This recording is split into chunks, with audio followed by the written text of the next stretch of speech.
네, 여러분 반갑습니다. 경희대학교 한방병원 김진성입니다. 이 시간은 구취, 즉 입냄새와 관련된 내용인데요. 입냄새를 스스로 느끼는 경우가 종종 있는데요. 어떤 경우에 해당이 되는지 크게 세 가지로 나누어서 알아보도록 하겠습니다.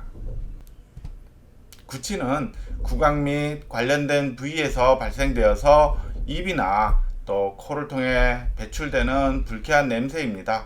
단순히 입냄새 정도에서 넘어서서 썩은 냄새 또 하수구 냄새라고 표현되는 심한 냄새가 나기도 하는데 이러할 경우에는 대인관계를 기피하게 되는 등 사회생활에 커다란 지장을 초래하기도 합니다. 사실 이들 환자분들은 치과에 들러서 잇몸을 비롯한 입안을 점검해 보기도 하고 또 이비인후과에서 후비루가 발생하는 원인이나 또 편도나 인두 부위에 다른 원인이 있는지 확인해 보기도 하며 또 소화기 내과에서는 역류와 관련된 치료나 내시경 검사를 받기도 하며 또 한의원에서는 이 냄새가 위에서 상승하는 어떤 조건을 위열이라고 표현을 하는데 이에 대한 치료약을 복용한 경험도 많이 갖고 있습니다. 구취는 우리가 느끼게 되는 경우는 타각적인 것, 즉 다른 사람으로부터 이제 전에 들어서 알게 되는 경우가 대부분이에요. 가족들이 너 입냄새나 라고 이제 지적을 해준다던가 또 다른 사람과의 대화 관계에서 그 사람이 코를 가리고 고개를 돌리는 상대방의 반응을 통해서 미루어 짐작하는 경우도 있으며 또 오늘의 주제와 관련해서 스스로 나는 내가 냄새가 난다라고 느끼기도 합니다. 우리 후각은요, 수능이라는 특성을 갖고 있습니다.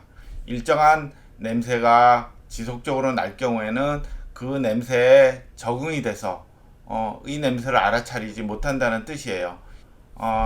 단적인 예로 우리가 향수를 몸에 이렇게 뿌리고 나면 처음에 그 향수 냄새를 본인이 맡을 수 있지만 조금만 지나고 나면 본인 스스로는 그 향수 냄새를 맡을 수 없지요. 하지만 내 옆에 있는 다른 사람들은 내 향수 냄새를 맡을 수 있습니다. 이러한 후각의 수능 기능으로 인해서 본인 냄새를 본인 스스로 맡을 수 없는 경우가 대부분인데 몇 가지 조건 하에서 이러한 냄새를 스스로 맡을 수 있게 됩니다. 냄새를 스스로 느끼는 조건을 이해하기 위해서 먼저 구취의 분류에 대해서 간략히 알아보도록 하겠습니다. 구취는 진성구취, 가성 또는 망상구취, 구취공포증 이렇게 세 가지로 나눌 수가 있는데 진성구취는 실제로 입안 내 또는 입안 외의 원인으로 인해서 냄새가 상당수 발생하는 경우이고요. 두 번째 가성 망상구취는 실제로 냄새가 많지 않거나 거의 없는데 이 냄새가 아주 많다라고 느끼는 경우이고요. 구취공포증은 이러한 냄새에 대한 걱정이 심해져서 일종의 정신과 질환의 하나로 발생하는 경우에 해당이 됩니다.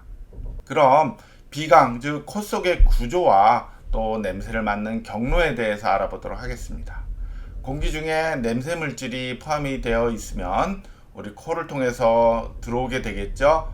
그러면 좌우로 중격이라는 것이 나눠져 있고 위아래로 갑계라는 게 있어서 공기의 흐름이 좌충우돌 난류가 발생하게 돼요. 이러한 활발한 움직임 속에서 냄새를 맡는 것이 더욱 유리해지게 되는데 코의 천장 부위에는 엄지손톱 크기만한 부위의 크기로 후각 신경이 모여 있어서 여기서 그 냄새 물질을 느끼게 되고 일정한 경로로 머리에 전달이 돼서 무슨 냄새이다 라고 알게 됩니다. 이러한 구조로 냄새를 맡게 되니까 예를 들어 입안에서 어떤 특정 냄새가 발생이 된다면 주로 목 뒤로 도로 넘어가서 역류한 냄새 물질이 코에 전달이 돼서 코 후각신경에서 그를 알아차리게 되는데 앞서 말씀드린 대로 우리 후각은 수능이라는 특성을 갖고 있어서 일정하게 냄새가 위로 올라가서 본인 후각신경을 자극하게 되면 그 냄새를 스스로 알아차리지 못하게 되는 것입니다. 이렇듯 대부분의 경우는 일정한 조건 하에서 본인 입냄새를 스스로 느낄 수가 없는데 몇 가지 경우에는 구취를 스스로 느끼는 경우가 생기기도 합니다. 그 첫째는 냄새 맡는 방법이 바뀌는 경우예요. 먼저 손등에 본인 혀 침을 이렇게 발라서 냄새를 맡아보거나 또 혀 뒷부분에 쌓여있는 이물질을 긁어내서 냄새를 맡으면 당연히 그 냄새 물질이 느껴지겠죠. 이뿐만이 아니고 마스크를 하거나 해서 입에 공기의 흐름이 억제되는 경우에도 냄새 물질이 역류가 늘어나면서 스스로 느낄 수 있습니다. 두 번째는 입냄새 원인 물질이 급격히 늘어나는 경우입니다. 본인이 안 좋았던 경험이나 스스로 입냄새를 걱정하는 상황에서 말수가 줄어들면서 입을 다물게 되는데 이로 인해서 공기의 흐름이 적어지고 또 입냄새를 의식하면서 받는 스트레스로 인해서 치매 분비가 줄어들면 실제로 혀 위, 특히 뒷부분에 쌓여있는 혐기성 세균과 그의 먹잇감의 부패가 더욱 진행이 되면서 냄새 물질이 더욱 발생되는 경우가 있어요.